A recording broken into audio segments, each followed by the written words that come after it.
Saul, respirant encore la menace et le maître contre les disciples du Seigneur,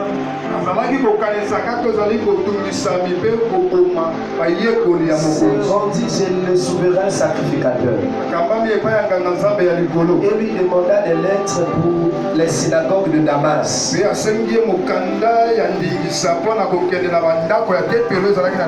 afin que s'il trouvait des partisans de la nouvelle doctrine, hommes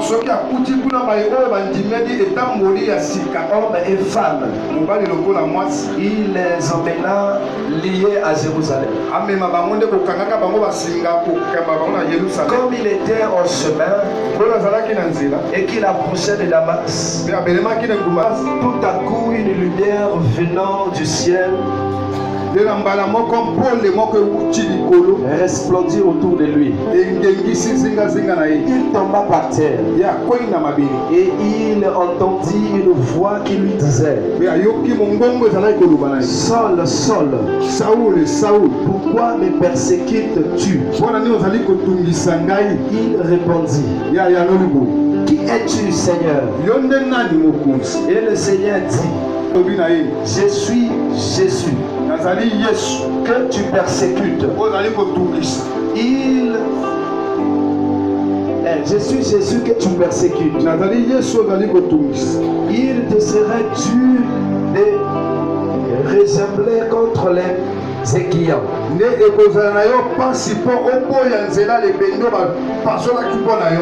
réponds encore cette partie, le verset 5. Et il répondit: Qui es-tu, Seigneur? Et le Seigneur dit: Je suis Jésus que tu persécutes. Il te serait dû de ressembler contre les aiguillons.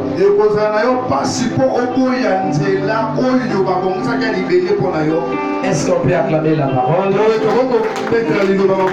Prenons place là où tu te trouves.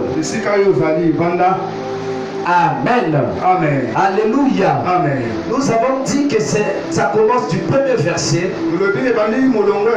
jusqu'au verset 30. Bien aimé, là il s'agit de Paul, appelé d'abord Saul. Là, on nous parle de la rencontre entre Saul de Tarse et Jésus-Christ. Alléluia. Amen. Mais avant d'y arriver là, j'aimerais repartir d'abord en arrière.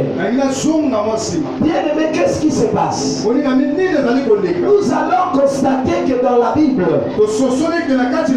en commençant à Abraham, Dieu s'est révélé à Abraham. Mais quand Dieu se révèle à Abraham, Dieu lui dit de quitter son peuple, sa patrie.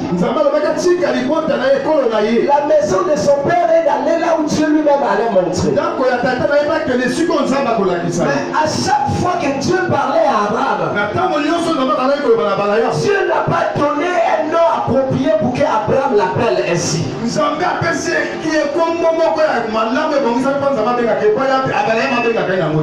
Abraham, il appelait Dieu par rapport à ce que lui vivait. Tout ce que Dieu faisait à Abraham, Abraham nommait Dieu de cette façon-là. Un exemple palpable, c'est que quand Abraham il a donné son fils en holocauste, mais après savoir que Dieu est venu vers lui, il dit Abraham, tu pas ton enfant, car c'est un fou ta foi. Et en voyant ces choses, Abraham appela Dieu par le nom de Jéhovah Jireh. Ce qui veut dire le Dieu pourvoyeur. Donc Abraham, après avoir vécu cette situation, manifestation. Après avoir vécu cette épreuve, après avoir vu la manifestation de Dieu, il donnera un nom à Dieu en disant qu'il est le Dieu pourvoyeur. Jéhovah Jireh. Est-ce que Dieu est Jéhovah Jireh pour quelqu'un sur la terre? Est-ce que Dieu est Jéhovah Jireh pour quelqu'un sur la terre? Abraham donna ce nom à Dieu. Nous allons voir et que dans la succession de la parole de Dieu, on a continué à donner Dieu des noms en relation de ce que Dieu faisait.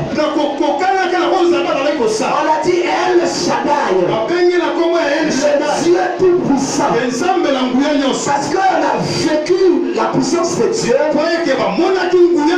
qu'on donnera à Dieu le nom de le Dieu tout puissant. El Shaddai.